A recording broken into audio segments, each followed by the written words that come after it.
Today, we're jumping into a wildly different way of looking at childhood. We're talking about a form of discipline so intense, it sounds like something out of a horror story. But was there a reason for it?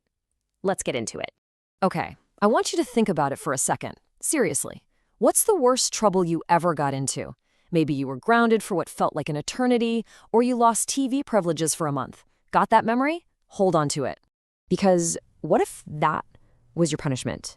And you heard me right, not just eating a hot pepper, but being held over a fire of burning chilies and forced to breathe in that agonizing smoke. This was a very real and even legally approved punishment in the Aztec world. Now, as absolutely brutal as that sounds, it's really important to understand that these weren't just, random acts of cruelty. This was all part of a very specific, highly structured system, and it was all designed to create a very specific type of person. So the two most famous, or infamous, tools in the Aztec discipline toolkit were the chili smoke and these incredibly sharp maguey cactus spines. For certain mistakes, a kid could be pricked on their wrists or other parts of their body. In their world, pain was a very, very direct way to teach a lesson. So that leads us to the giant question, why? Why would an entire culture think this was an effective way to raise kids? Well, to get it, you have to completely change your idea of what a child even is. At the very heart of this whole thing is one core idea. The Mexica, that's what the Aztecs actually called themselves, they didn't see childhood as this special, protected time. Nope. From a super young age, kids were basically seen as just miniature adults. And with that came some very adult-like expectations. And when you put the two worldviews side by side like this, wow, the difference is just night and day, isn't it? Where we see a protected child who needs to be nurtured, they saw a small adult who needed to be made tough. That single difference in philosophy changes everything. For them, character wasn't something you nurtured with gentleness, it was something you forged in hardship. But here's the thing, they didn't just jump straight to the most extreme punishments. It wasn't just chaos. There was actually a logic to it, a clear system of escalation. So it would usually start small. First, a stern verbal warning, an admonishment, basically a knock it off right now. If that didn't work, things escalated to the physical pricking with those maguey thorns. And the chili smoke, well, that was the final step. It was saved for really serious offenses, or for a kid who just would not listen. And this is a really crucial point to grasp. These punishments weren't just a parent losing their temper behind closed doors. This was the socially accepted, legally sanctioned method for dealing with disobedience in the Aztec Empire. It was part of the system.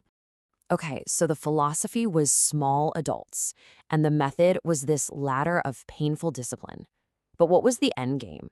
What was the whole point? It was all about building the perfect citizen for their society. This idea right here, this really gets to the core of how they saw the world. Life was tough. War was a constant reality. Their society demanded obedience and incredible toughness. So they believed that by introducing pain and hardship in a controlled way early in life, they were actually doing their kids a favor, preparing their spirits for the much bigger challenges ahead. So what did this ideal citizen look like? Well, they were stoic. They didn't complain. They had incredible self-control. They followed the rules without question. And they were tough enough for the battlefield and resilient enough for the daily grind.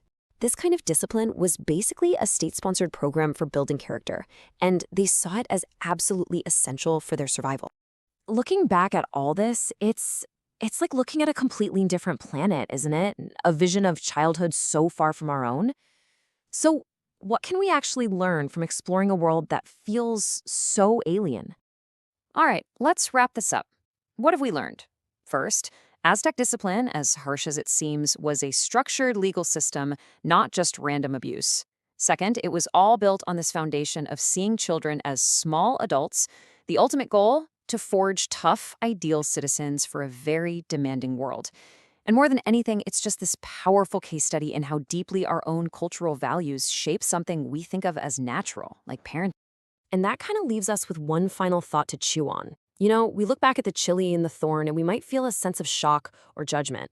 But it really makes you wonder, doesn't it? What parts of our own modern parenting will seem just as bizarre or maybe even wrong to people hundreds of years from now? Something to think about.